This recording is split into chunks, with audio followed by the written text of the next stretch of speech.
Hello, everyone. Welcome back. This is a fantastic event. I'm glad that you are all joining us this evening. This is Left Bank Books welcomes true crime author Tori Telfer, who will discuss her new book, Confident Women, Swindlers, Grifters, and Shapeshifters of the Feminine Persuasion. Telfer tonight will be in conversation with thriller writer Laura McHugh. Left Bank Books is St. Louis's oldest independent bookstore, celebrating 51 years this year. We would like to thank all of our supporters, the supporters of Tori and Laura, and everyone for their outpouring of love for our bookstore. We have adapted and are still bringing you the things that you love the most about Left Bank Books, with curbside pickup and delivery to anywhere in the country, anywhere in the world even. We are happy to be able to bring our event series virtual. We believe that events are a way to expand your mind and bring in new thoughts to make the world a better place, and this book definitely makes the world a better place. We hope that you enjoy this event, and we hope that you support Left Bank Books by purchasing a signed copy for you or for your friends at left-bank.com. Purchasing a copy of the book from Left Bank Books allows us to keep our bookstore and staff operating, and it allows us to keep this fabulous event series going. So thank you for your support. We need your support. About tonight's book, about Confident Women, a thoroughly entertaining and darkly humorous roundup of history's notorious but often forgotten female con artists and their bold, outrageous scams by the acclaimed author of Lady Killers. From Elizabeth Holmes and Anna Delvey to Frank Abagnale and Charles Ponzi, audacious scams and charismatic scammers continue to intrigue us as a culture. As Tori Telfer reveals in Confident Women, the art of the con has a long and venerable tradition, and its female practitioners are some of the best, or worst. In the 1700s in Paris, Jean de Saint-Remy scammed the royal jewelers out of a necklace made from 647 diamonds by pretending she was best friends with Queen Marie Antoinette, as you do. In the mid-1800s, sisters Kate and Maggie Fox began pretending they could speak to spirits and accidentally started a religious movement that was soon crawling with female con artists. A gal calling herself Loretta Janetta Velasquez claimed to be a soldier and convinced people she worked for the Confederacy or the Union, depending on who she was talking to. Meanwhile, Cassie Chadwick was forging paperwork and getting banks to loan her upwards of $40,000 by telling people she was Andrew Carnegie's illegitimate daughter. In the 1900s, a 40-something woman named Margaret Lydia Burton embezzled money all over the country and stole upwards of 40 prized show dogs, while a few decades later, a teenager named Roxy Ann Rice from St. Louis scammed the entire NFL. And since the death of the Romanovs, women claiming to be Anastasia have been selling their stories to magazines. What about today? Spoiler alert, these artists are still conning. Confident Women asks the provocative question, where does the chutzpah intersect with a uniquely female pathology? And how were these notorious women able to so spectacularly dupe and swindle their victims? Booklist says, whether she's describing women pretending to be doctors, socialites, or just another nice lady who desperately needed help, Telfer dishes up their scandalous schemes for true crime fans to relish. And the Library Journal says, readers who appreciate a well-executed sting will enjoy this thoroughly researched yet breezy guide to notorious women. And I agree with both of those. About tonight's speakers. Tori Telfer is the author of Lady Killers, Deadly Women Throughout History, fantastic book. Her writing on the culture of crime has appeared in The Believer, Vulture, Smithsonian, The All, Vice, TheAtlantic.com, and RollingStone.com. And she is the host of the podcast Criminal Broads and Why Women Kill, Truth, Lies, and Labels, available on CBS All Access. She lives in New York City with her husband and baby son, which you might hear in the event. Laura McHugh is the internationally best-selling author of The Weight of Blood, winner of an International Thriller Writers Award and a Killer Nashville Silver Falchion Award for Best First Novel. Arrowwood, an International Thriller Writers Award finalist for Best Novel, and The Wolf Wants In. Her next book is What's Done in Darkness, which is out in June, and I am excited about that book as well. McHugh lives in Missouri with her husband and their daughters. And now, without further ado, I would love to welcome onto the screen Tori Telfer and Laura McHugh. If everyone at home would please help me in giving them a giant round of applause. Hello. Hi. Hello. Hi, everyone. Tori, I am so excited to have you here tonight. I have been a fan of yours for a while. Anyone who wanders over to the true crime section of the store will attest to my just being like, so you want true crime? Here you go. You. And now I have another one to add to the list. I can give them confident women. So I can just be like, here are 2 fantastic books. Thank you. I appreciate it. Yay. Well, Tori, it's so nice to see you. Hello. First time meeting, but I'm so excited about this. I absolutely love the book. And it was I found it fascinating. It was entertaining, and I learned a lot of things I didn't know, a lot of surprising things. So starting, in the introduction of the book, it talks about a beautiful young con woman named Barbara St. James, and an article in the New York Daily News said, if you meet her, you'll like her. Oh, yeah. And it's just in the book, time and time again, people who've interacted with these female con artists, they're like, oh, she is the nicest person you could meet. They were, even when they knew that this woman had done some terrible things, they still kind of liked her, thought she was nice. Totally. So most of these women are criminals, like legitimately criminals. But some of them, despite their crimes, were admired and almost respected in a way. Why do we feel comfortable admiring these female con women in a way that we might not admire other criminals? I think there are a couple reasons for that.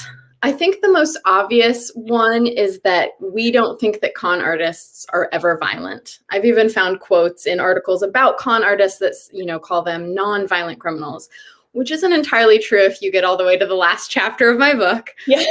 I guess I don't know why I'm smiling as I say that. It's not entirely true. But so I think we feel like it's okay to cheer them on. And because, they didn't kill anyone. Of course, they do so much incredible damage, which is something that I kind of realized while researching the book and even struggle with to this day, because I myself find them charming and do kind of want to cheer them on. And then I remember what they've done. But also, they were charming. They were very good at it. I'm not sure they were truly nice, truly charming, but they were like actresses. They knew how to put on the front that would get them what they wanted. And what's that old expression, like you catch more flies with honey than vinegar? I mean, that is like the woman's creed, right? Like, if you're a vinegary person, it's going to be hard to get close enough for people to con them. So their charmingness and their niceness is very deliberate, I would say. Yeah, and some of them were so generous. Like the woman who bought the grand piano, she bought grand pianos for like 8 of her friends as well. And it seemed like several of them did things like that. Like they would get nice things for their servants, or, they would be generous. Yes. Yeah. At least 2, just off the top of my head, were very generous. Like you're saying, they definitely had weird relationships with money. And I think maybe the generosity is part of that. Like, once they got the money they wanted to show it off. Or in the case of the woman who bought all of her friends grand pianos, her name's Cassie Chadwick. I think she was trying to buy their love in a way. She was new to high society, and high society was never really going to accept her. And so my theory is that she was like, you don't like me? Well, what if I give you a grand piano? Will you like me then? So it's kind of tragic, even though it's sort of a funny anecdote. I think it's tragic at its heart. Yeah, definitely. And kind of along the same lines of that, these women, they were so different. There were a lot of different women from different time periods, from different parts of the world, but there seemed to be some similarities with some of them. Many of them seemed to have these tendencies from a very early age. Many of them felt they were bound for something greater, something more than the life that they had. And the money. Many of them had what seemed like an insatiable desire for money. Mhm. Like with Cassie Chadwick, it wasn't that she just wanted to be financially secure. I mean, she wouldn't buy one pair of nice gloves. She bought 99 pairs of gloves. It was like never enough. It's like more and more. And what do you think? You touched on it a little bit, but what kinds of things drove these women to this kind of lifestyle? Is there a common denominator with these con women? And some of them, yes, maybe greed or narcissism or other things. Yeah, good. I love what you picked up on in the book, because I do think that there are so many similarities between them. The common denominators that I see most clearly are in their personalities. I think what drove them is pretty different. Like some of them wanted attention, some of them hated it, but they all had these entrepreneurial spirits. Like they all had a lot of very good traits.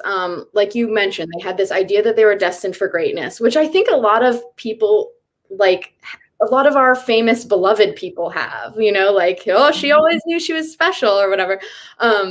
But they had that, they had the entrepreneurial, they were creative. I mean, these ladies knew how to pivot. Let's just say, if the red wig isn't working, they'll put on the gray one and they'll pretend to be a grandma. No problem.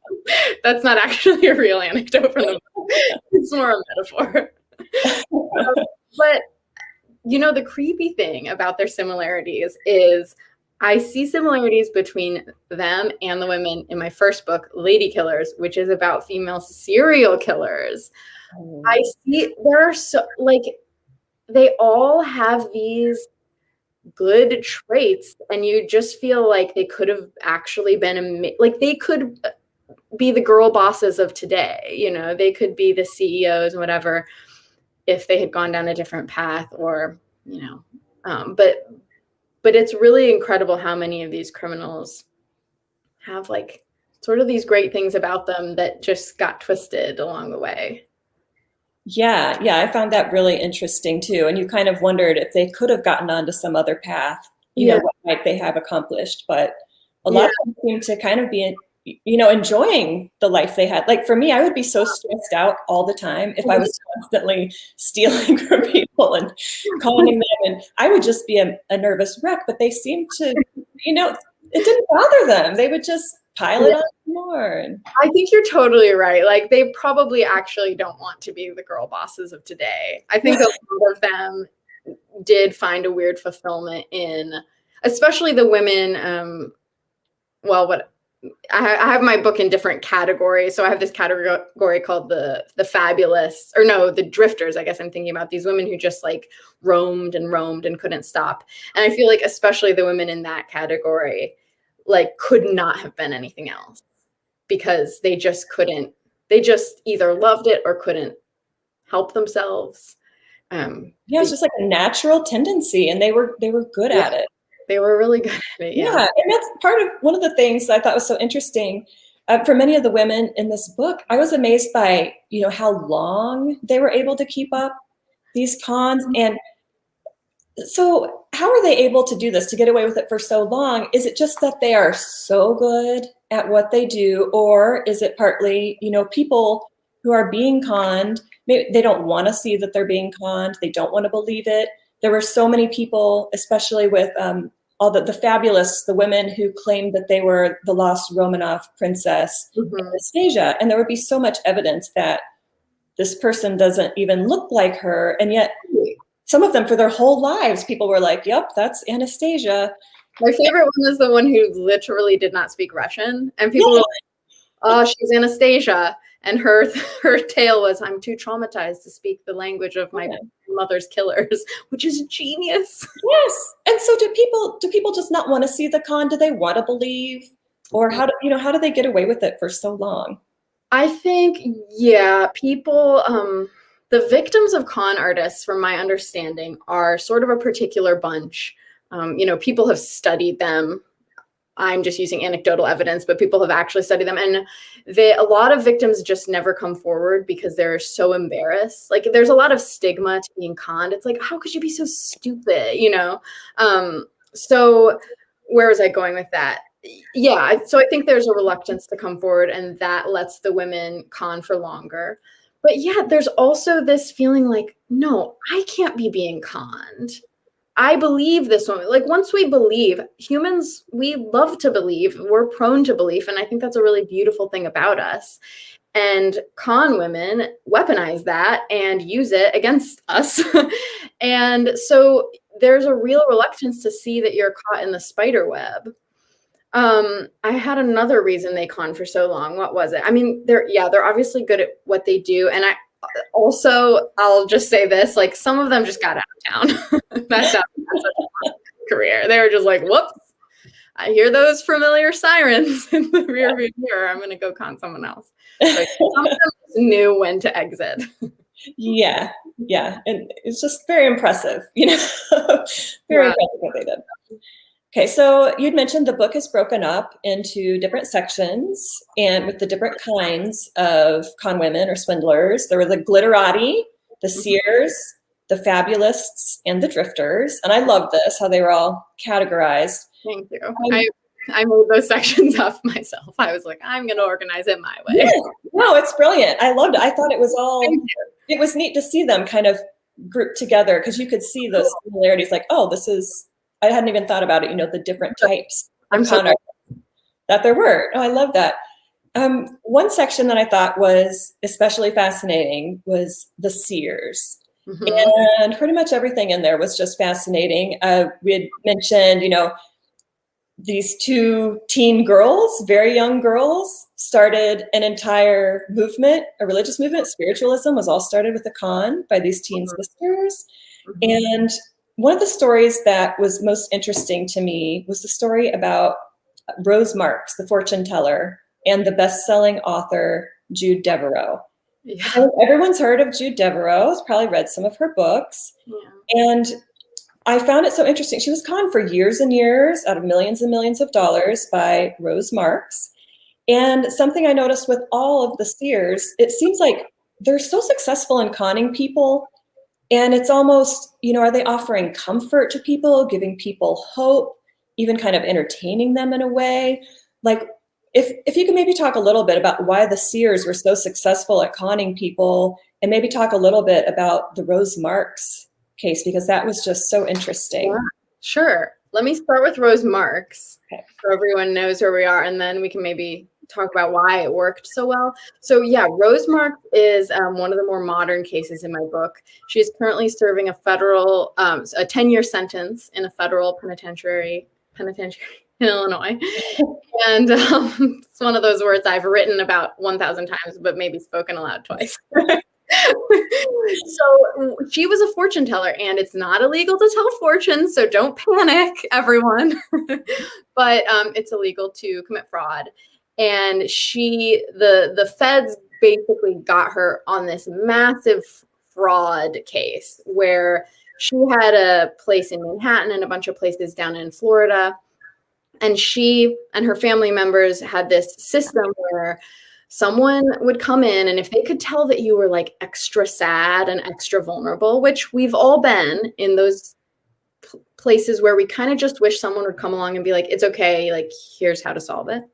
So if they could sense that you were in that place emotionally, they would, lure you in, and they would do this thing like, okay, I think I can help you. I'm going to need a personal item, Laura. Like, what's that book I see behind you? Oh, that painting on the wall. Could I have that? I'll take it home, and then they'll give it back. And so now, like, you're trusting them, right? Because they brought it back. They didn't steal your valuable artwork. And they'll say, the bad news is you're cursed. But the good news is I can fix it. And we just need money, because money is the root of all evil, and we need to cleanse the money. And you're going to get all the money back. Don't even worry. The work is free. But I'm getting that 7 is your number, so I'm going to need $7,000. I'm like, this is like almost word for word what they would say. I'm going to need $7,000 to cleanse it. So people would do it because they would, she's won your trust already, Laura. And so you kind of go in, and then she starts asking for more and more. And it was very psychologically like manipulative and clever. And by the way, Rose Marks was pulled out of school in the 3rd grade. She could barely read or write, but she was so sharp. Like she could read people, you know? And Yeah. so she would start asking for more and more money, and she would be like, she would call you in the middle of the night and wake you up and tell you to run to the bank because it was an emergency. And it was, I mean, she was asking people for hundreds of thousands of dollars. And then she got this client, Jude Devereaux, famous New York Times bestselling romance novelist. And she hired a private detective. Jude was in a bad place. She had a horrible husband situation. She wanted to get pregnant. She couldn't. Rose Marks hires a private detective to like look into her life. And basically that's how she convinces Jude that she knows things, because she's like, your husband is going to come file for divorce at 4 p.m. And then he does. And so Jude is eventually like, what can I pay you for you to be like my person? Like, what's your fee? What's your annual fee for me to just be able to access you whenever I want? And Rose says it's $1 million.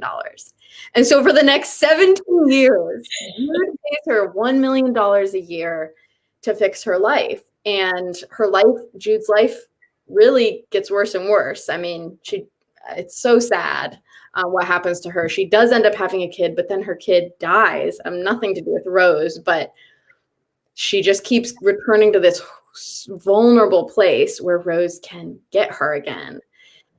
And the feds come in and are investigating it from another angle, and then they get to Jude and they're like, Rose Marks is a con artist. And she's like, no, she isn't. Like, she's my guru. Like, she's my life coach. I pay her $1 million a year. But eventually they convince her, and she turns on Rose and testifies against her. And it's just like this incredible case. Like, even in the courtroom, the judge and the defense lawyers sort of made fun of the victims and were just like, what are you, like, $1 million a year for 17 years? Like, what is wrong with you? Like, you're so dumb is really what was said. And I'm sure people listening now are also thinking like, what is wrong with this woman? But I do think there's something about the seers, particularly, like, they get you when you're down. They offer solace. They offer hope. Also, there's that thing, I forget what it's called, but once you've invested a certain amount of money in something, you don't want to pull out. Love aversion. Yeah. Yeah. So once you're in $17 million, like, do you really want to like think that this woman is a con artist? You don't. You really don't think that.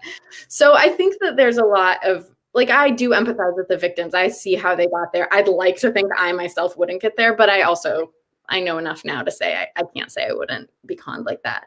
But it's really incredible what these women using like the spirit world can do to their victims. Oh, yeah. Yeah, a lot of it seemed very, very convincing. And like you said, she had someone watching her and knew what was going to happen. So she was telling her these very believable things. Yeah, it seemed like magic, or, the second sight. Yeah. Yeah, boy, those people made a lot of money. Rose Marks' whole family weren't they? Yeah, they had millions and millions. They've lived a very glamorous lifestyle in Florida. They have had to give it all back and now are not doing so well. I've actually spoken to her sons, and yeah, it's just, the whole thing is sad because, I do feel like Rose Marks is someone who also could have been like done a lot of good in the world. And when I talked to her son, like the most heartbreaking thing he told me, I basically told him, like, look, here's my read of your mom. She did a crime. He doesn't think she did a crime, but I was like, I gotta tell you, I sort of think she did some fraud. But like, she had all these talents that she could have used in another way. Like, do you agree? And he said, oh yeah, she could have been the president. And that just like broke my heart, It's like, yes. I mean, she was a very hard worker. She was constantly working. You said from the time she was in 3rd grade, pulled out of school and starting to work. Yeah. Yeah. She could have worked really hard at something else. But she seemed to, be natural at it. She seemed to really. She was a family tradition. There was what you say, an ambition? Her family tradition. It was like the whole family kind of, she came from a line of that. So maybe it was hard to get away from that. I think absolutely 100%. She did get her GED in prison though. So. Oh, good. I'm proud of her. If I can say that. So yeah, I thought the Sears, they were all very interesting. But if we could talk about one of the other categories a little bit. In the Fabulists, one of the groups that I thought was so interesting, how do you say it? Tragedy ends. Another another group I've made up. Yeah. Yes, I love that. So we've talked about how some of these women were liked, almost respected or admired, but there's one group that seems to be just kind of universally reviled, and that's the tragedy ends. And we're talking about women who pretend to be survivors of tragedies or who create, fraudulent GoFundMe accounts from someone else's tragedy and try to profit off of that. They're not killing anyone, and they're usually not even, robbing anyone or doing anything like that. But their deceptions seemed among the most baffling and painful in here. Some of their deceptions were just so horrible. Are these cases common? And, are they seeking things aside from money with this? It seemed like some of them weren't even in it for the money. So just wondered how common this is and, why people are doing this. Sure. So yeah, your read is right. So these are women, and men do this too, who profit off real tragedy. So they pretend to be a survivor of, like, I guarantee you people are doing it right now with the storms in Texas. Like, I guarantee you there are fake GoFundMe's, which is not to say, this is a sad thing about them. It's not to say you shouldn't donate to Texas. But yeah, so every time there's a tragedy, these types of scammers come up and say that they were part of it. And so I've called them the tragedians in my chapter and focused on 3 women. And you're right that they are probably the most hated in the book, even though other people have done worse crimes. And I think that's because it just feels it's so brazen and not in a fun way. It's so heartless. It's really heartless because that's the thing about them. It's always real tragedy. Like, there's a different type of con artist, the sort of classic sob story con artist. I've barely even covered them in my book, that they come up to your door and they're like, my car broke down. Yeah. But these women are, like, one of the women in my book says that she survived 9/11. And she did this lie for years. And she had a really compelling story. She had a scar on her arm, and she explained how she got it because she was on the 76th floor when the airplane hit the South Tower. Like, she had the worst survivor stories, so she got to be the best and greatest survivor. And she is an example of someone who wasn't doing it for money. She actually never got a dime from her scam. So I think some of them are doing it for money. Some of them are doing it for attention. And I quote a psychologist in my book who talks about how she has so many clients who, like, pretend they have a link to 9/11. Like, there's something specifically about, it's almost like the bigger the tragedy is, the more people are like, it sounds sort of sickening to say, but it's like they kind of are like, I sort of wish I was part of it because it's attention, it's dramatic. It makes people say, like, oh, you poor thing, you're so brave. So I think that's a big reason that people do it. And I think people hate them, like, literally just revile them because these things really happened and there really are survivors, and, like, get out of the spotlight.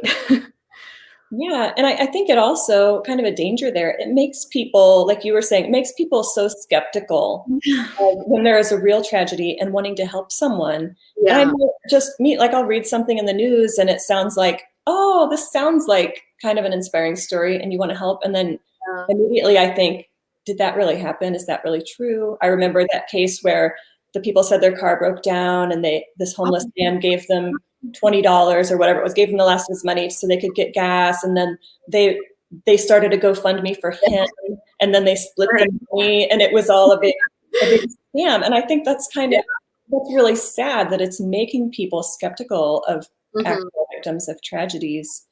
And yeah, I know. And it's also not a new phenomenon. Like, it didn't rise up with GoFundMe's.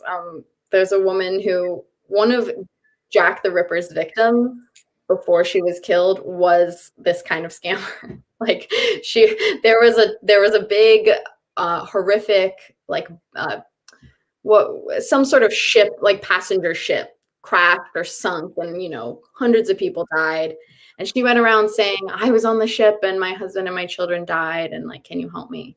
So there's definitely something in human nature that like we've always been doing this. And I totally hear you. It's really sad because you want to be able to just give freely and generously, but you don't want to give to the wrong GoFundMe. Right. Yeah, for sure.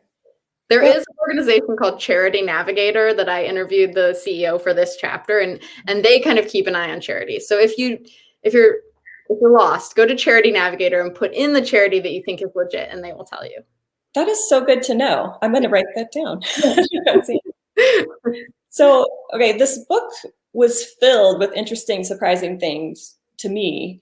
I wondered, what are the most surprising things that you discovered while you were writing it? Ooh, well, I think the thing it's two women were the most surprising because, okay, some of the women in this book are far more famous than others. And I kind of wanted to have a blend. Like, I didn't want to have them all be really obscure, but of course I didn't want to have them all be like top 10 con artists. So the two women that I'm proud of these chapters because I feel like no one's written about them for decades are our St. Louis gal, Roxy Ann Rice. Yes. And this wild woman from the 1950s named Margaret Lydia Burton. And they both surprised me just for the fact that they existed and I hadn't heard about them. And both of them were written about a lot when they conned. Roxy was in the 70s, Margaret in the 50s. And then like there's never been a full-length book about them or a movie. They didn't get the Catch Me If You Can treatment with a celebrity playing them. So that the fact that they existed was interesting enough to me, but Roxy was a teenager who scammed the entire NFL. No big deal. Easy. Just another day for Roxy. You did make it seem really easy. She did. I know. Sometimes some of these cons you're like, huh, is it true? Are we just not all doing that because most of us are rule followers? Maybe, yeah. So she told this wild tale of being a drug mule for the NFL that was not true at all, but she had scammed her way into meeting some of the hot NFL football players because she just seemed to want to meet them because she was a teenager. Of course she did.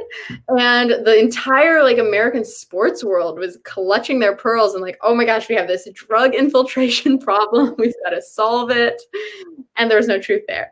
And then Margaret, the thing that drew me to her was, of course, the fact that she had a pink getaway car and got fled town with about 50 show dogs, Cocker Spaniels specifically. I mean, when I saw that, I was like, I don't care if there's only one news article about her. I must write about this woman. And thankfully, I dug up some stuff on her.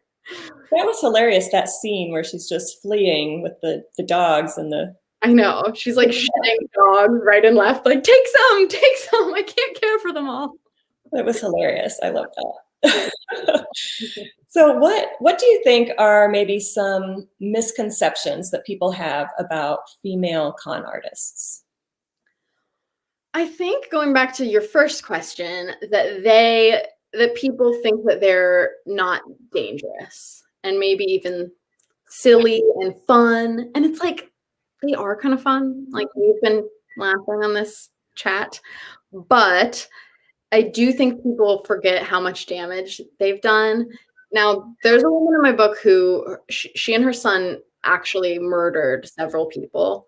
But even if you aren't looking at the ones who've murdered, even if you're looking at the ones who've just taken money from people, it's so hurtful to these victims. And the victims are so just ashamed and broken. It's not just about the money, you know what I mean? It's not just I lost thousands of dollars.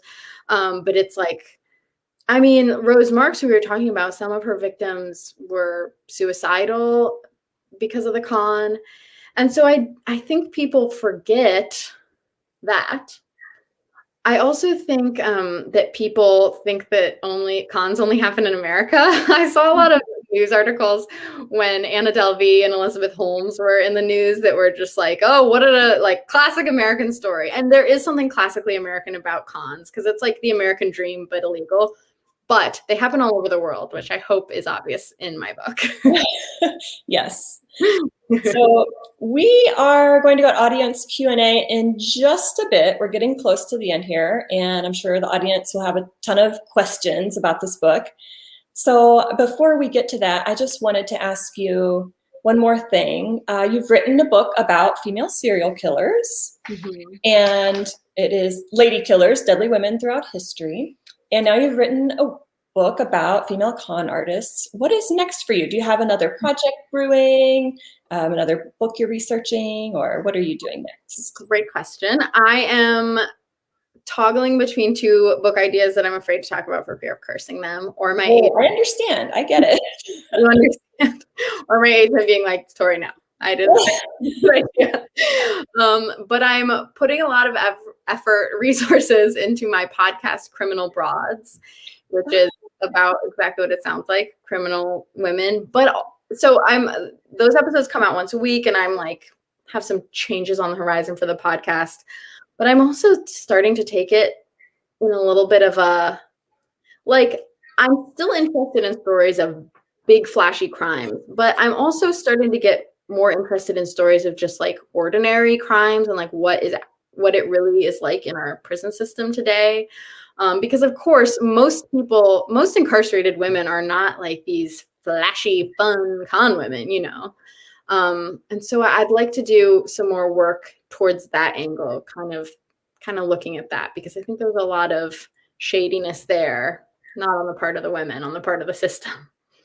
Yes. Oh yeah. That there is plenty for you to mine from that. I'm sure come up with some amazing work on that. Yeah. Well, and I'm excited to check out your podcast as well. I'm a crime podcast fan. So. Thanks. It ranges from really scary to funny and back again. So there's something for everyone, I think. Oh, that sounds awesome. Well, this has been so fun, us getting to chat. And I think we're going to break into the Q&A if Shane is ready. I'm back. That was an incredible conversation, and I'm so excited to talk about this book even further.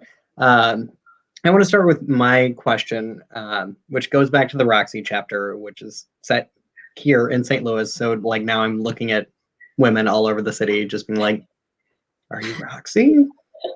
Like I need to look up a picture of Roxy so that I like can narrow it down so that I'm not just like any woman of a certain age. I'm like, maybe. We only have a picture of her at 19. That's the problem.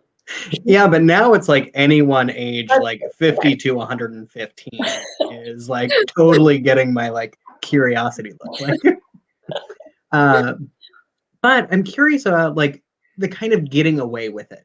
So there is a lot of like in the con art, like the art of the con, like getting away with it is probably what they want to do. But obviously, most of the women in this book don't really get away with it. But in a way, Roxy kind of did, because like now we don't know where she is. And she could be continuing to be a con artist. So I'm wondering, like, when does your research stop? At what point in the con career do we think that maybe they've turned a new leaf and become not a con artist? That is nice to think that I should at some point stop. My research stops when I can't find anything else about them. So it's like that's me. Like there's never a point when I'm like, I should leave this poor woman alone. No, I mean, for most of the women in my book, there's a pretty clear narrative arc. Like they get caught, they go to jail or prison maybe.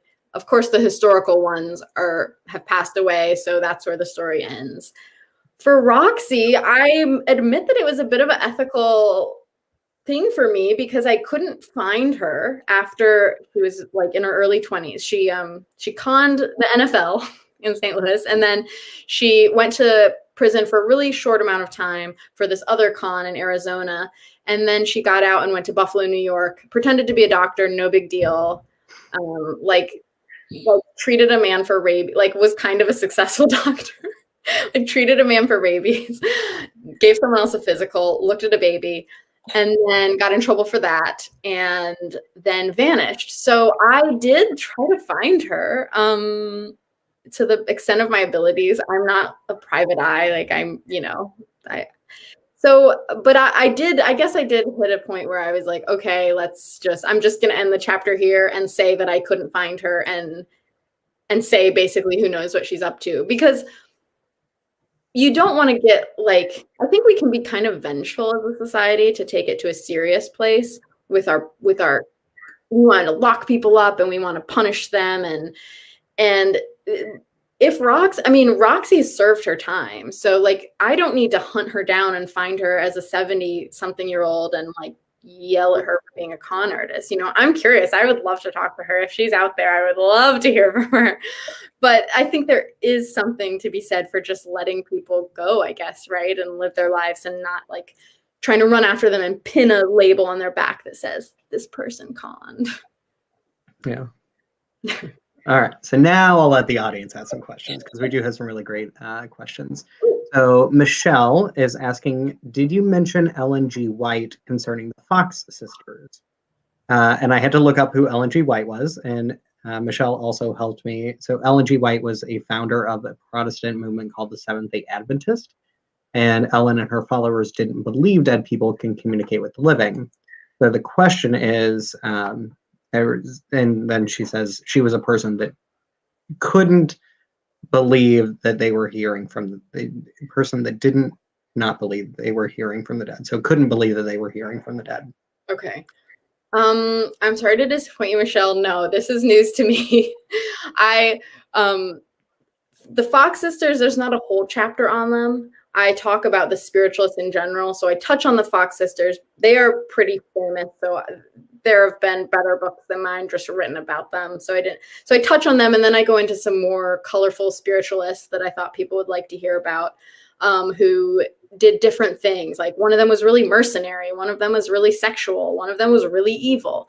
So no, I haven't heard about this Ellen White, but your question does make me think, like, something that I found really tragic about the Fox sisters. I know I find something tragic about like everyone in this is that one of them, Maggie, who eventually admitted that the whole thing was a con, she did want to believe. She's told a journalist that she would go into graveyards and sit on gravestones and like try to talk to the dead, or not even try to talk to the dead, try to like let the dead talk to her. And she couldn't. And so I don't know, it sounds like maybe this woman had a similar thing, like the wanting to believe, but the not being able to. Anyway, I'll look her up. For reference, The Spiritualist was my favorite chapter. I just, like, every part of it, I was like, I would watch a, like, 13-season episode about each and every single person that is mentioned in this chapter. Like, I'm so glad you liked it, because I wasn't sure about, like, doing all the I didn't want it to feel like an essay where it's, like, example 1, example 2. So I'm really glad you liked it. No, it's, like, really well woven together, and just so, like, I mean, I don't know what other information you didn't include in that chapter, but I just wanted my imagination went wild with that chapter, and I was imagining all of the, like, their day-to-day lives, like, what did they do, like, yeah, so. I love that. Anne is asking, was there one or more women who didn't make the book due to space consideration, who nevertheless have interesting stories? Oh, Anne, yes. I mean, yeah, I really felt like this could have been the world's longest book. I did email my editor, like, how long can this be? And she was like, it doesn't be like an infinite jest size. There are so many good stories out there. The ones that I most remember not including, there were a couple that are still kind of unfolding, and it just felt like, okay, I can't rush this to print and then we find out something else. But there's a woman she's Iranian, then went to New Zealand and then ended up in the UK and pretended to be a psychiatrist. And that's sort of a classic male con, like pretending to be a doctor. It's rarer to see a woman do it. And she treated a lot of people for a lot of years and had some bad outcomes for her patients, and is now being, I think, prosecuted. So I was very interested in her, but again, it was like, I can't like publish this before her trial has even happened. But yeah, lots of interesting stories. Feel free to email me and I'll tell you more of them. Yeah. Colin has a couple of questions. So, which case was the hardest for you to research in terms of finding sources, articles, or historical documents? Oh, wish I had my book right here so I could quickly look at the chapter. I have, but that's not helpful. I can look it up for you. Read me the list. No, I'm just kidding. Okay, I'm maybe the Roxy Ann Rice chapter, the St. Louis girl. She was someone who there wasn't, so I have like these subscriptions to newspaper archives and stuff, and there wasn't a ton on her, but I was like, this is a big enough story. Like, this was a crazy enough story that there's no way more people weren't writing about her. So I did a couple of things. Like, I worked with an amazing librarian in Buffalo, New York, who found the Buffalo papers coverage of her time as a doctor. So like little papers that weren't scanned into the archives that I have access to. And I corresponded with the St. Louis police department to get her arrest record. But I mean, in terms of hard, like, there's so much that I know I didn't get. Like, there was, when she was arrested, she told them this crazy story about being a drug mule for the NFL. And that was a 30-page document. And the document got leaked somehow to the press. And that's how she sort of became famous. And that document, they couldn't find it. They said it doesn't exist anymore. So I don't know. But that chapter was hard, but it was kind of fun hard. Like, I really kind of felt like a detective. Edie, we'll get back to Colin's other question because that is really interesting as well. But I want to ask Edie's question next. Which woman's story did you enjoy writing or researching the most? Ooh. What should I enjoy most?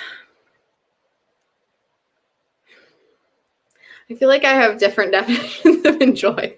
Like, the ones that were harder were more satisfying in a way. I'm sorry, I'm scrolling through my table of contents in my head. We are all true crime junkies, so there are definitely things that we enjoy that probably admitting that they cause us joy is maybe not okay. But right, I do a lot of, that was fun. I mean, not fun, but Okay, I found my table of contents. Which did I enjoy researching the most? Oh, they were all kind of like fun in their way. I mean, I have this chapter on Bonnie Lee Bakley, who is most known for being a murder victim. Okay, here I go. The word enjoy maybe isn't quite right. I found that chapter very fulfilling to write, though, because her story is so like classic Hollywood, like moves to Hollywood and tries to get famous, but with this con woman underbelly and then this really tragic ending. And I think it's very satisfying as a writer to work on things that sort of have echoes of like a classic narrative. Does that make sense? Like the classic, like, girl moves to Hollywood and tries to get famous, but oh wait, you haven't heard this version. So in a way, it makes it easy too, because you can like reference those tropes and play with it. Does that make sense? But that was very satisfying to me, and that is a form of enjoyment. All right, so let's go back to Colin's other question. But audience, if you have more questions, be sure to type those up because I love this conversation. Colin's other question is, would you say it's harder for people to be con artists now because so much more information is available online? Or do you think it was like harder for women like back in the historical situations? Okay, two answers, Colin. First of all, there definitely was something to be said, if you're a con artist, for the good old days when people like didn't have driver's license. I mean, you could literally just be like, I'm sorry, have we met? My name is Sarah Smith. I don't know why you're calling me Tori. There were times, and the Civil War era woman in my book is a good example of like times when you could just show up in a town and no one could Google you and you could just say whatever you wanted to say. But so you would think that it would be harder to get away with that today. But I'll defer to a con expert. Frank Abagnale. He's the con artist who the movie Catch Me If You Can is about. Leonardo DiCaprio played him. So he was a very good con artist as a young man and is now a very successful public speaker. He works with the FBI. He's like very anti-con now. And I have seen him say that it is like far easier to be a con artist now, at least if you're doing cyber cons. Like there's just so much, and this is something I know nothing about, but I guess it's very easy to con using the internet and using technology. So those aren't like, I don't think those make as the same, like those aren't as good of stories, if that makes sense, because you can just be at a computer like stealing people's info. But I do think there are more of those. There are more cons today than ever before because of technology. Not to scare you all, but maybe we shouldn't all be using the same password for everything, which some of us might be. That makes me think of, catfishing too, about how people go on the dating sites or whatever, or they're on social media and they pretend to be someone. And Yeah, it was like that show, the Catfish show. I used to watch that, and some of those cons were pretty good. But like you said, not as big of a flashy story, but pretty simple to just pretend to be someone else and have somebody believe it. Yeah, pull a photo from online, make it your profile photo. I mean, catfishing cons go back to what we were saying about how people want to believe. Like when you see the cons play out on TV, you're just like, oh, come on. But if you're lonely and you want a hot boyfriend, and like someone, look at that, like a hot, Chad is, I was trying to think of the best name. Someone named Chad is messaging you, telling you you're beautiful. Like, of course people are falling for this. And I feel like comics reveal something tender about humans a lot of the time.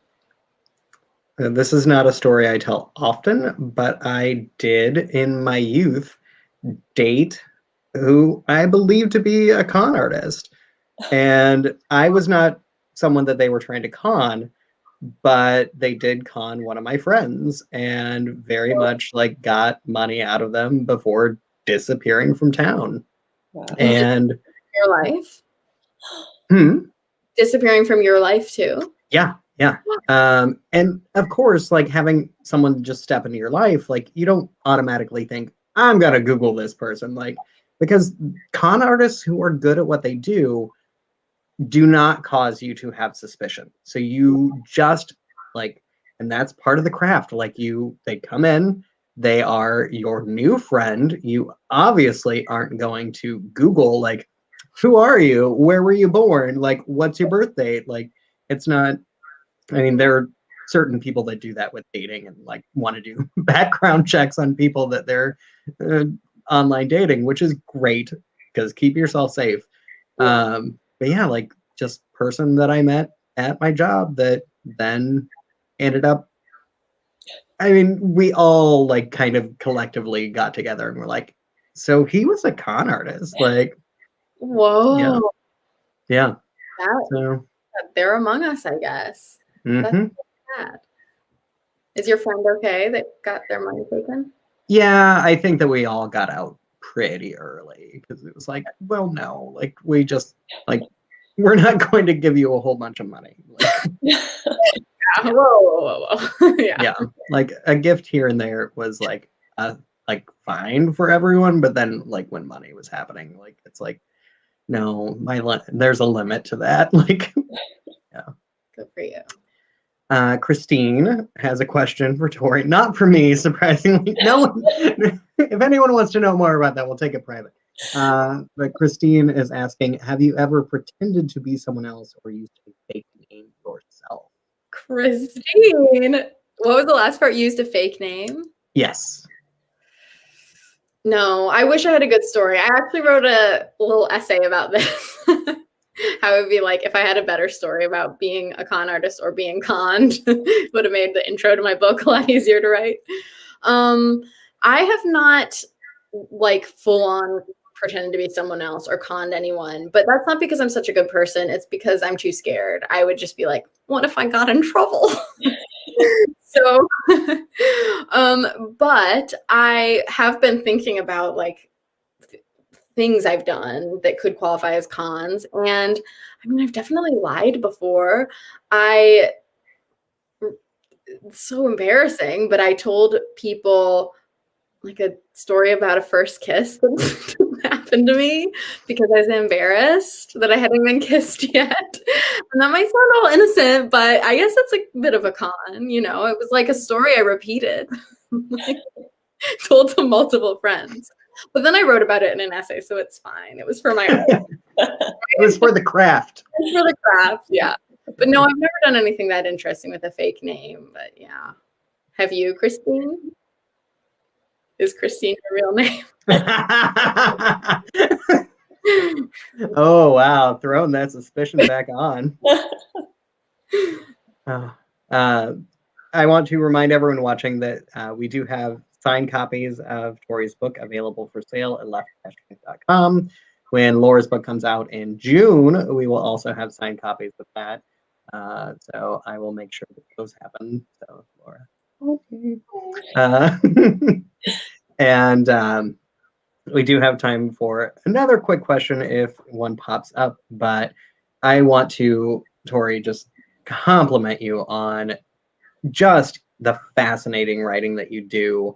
I am, yeah, I'll say it. I'm a true crime junkie. I love the stories about just like all of the things that happen. So Lady Killers, I have always had a fascination with serial killers, and I think that that has grown with the advent of true crime podcast.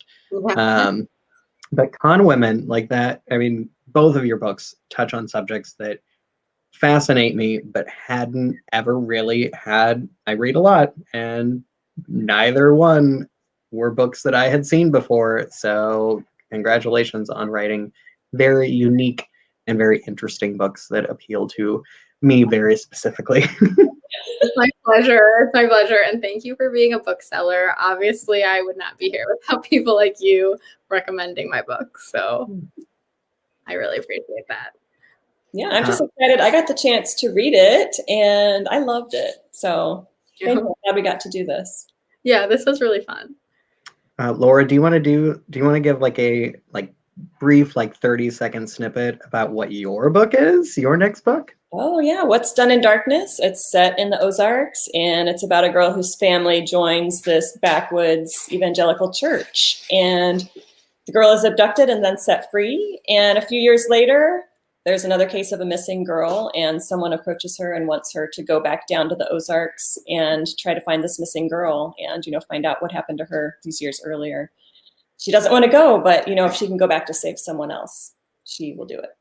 So it's just suspenseful, dark, gritty Ozark small town stuff, which is what all my books are. That sounds so good. Is it based on a true story in any way?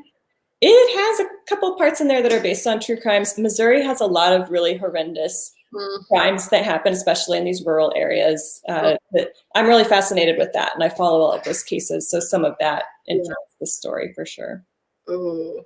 But definitely fiction, definitely not true crime. Definitely fiction, yes. But I love true crime. I love true crime so much. And podcasts. I will be checking it out. I can't wait. Yeah. Yay. And a lot of compliments and thanks from the audience. So yeah, everyone is really looking forward to getting this book. And I can tell you, this is a book that you're going to want to read with a friend. So book club book for sure, for the book club to discuss, I think. Well, I do want to thank the audience for being here. Reminder that part of the way that we can keep this event series going is through book sales. So please do support us at left-bank.com. Tori, Laura, it is just such a pleasure finally getting to meet you, Tori. This was my first time, so I'm really excited. And Laura, it's so great having you on another event. So, my pleasure. For the audience, thank you for joining us. Be sure to check out our event series at left-bank.com. A lot of really incredible events coming up. So thank you so much. Thank you, everyone. Thank you, Laura. Thanks.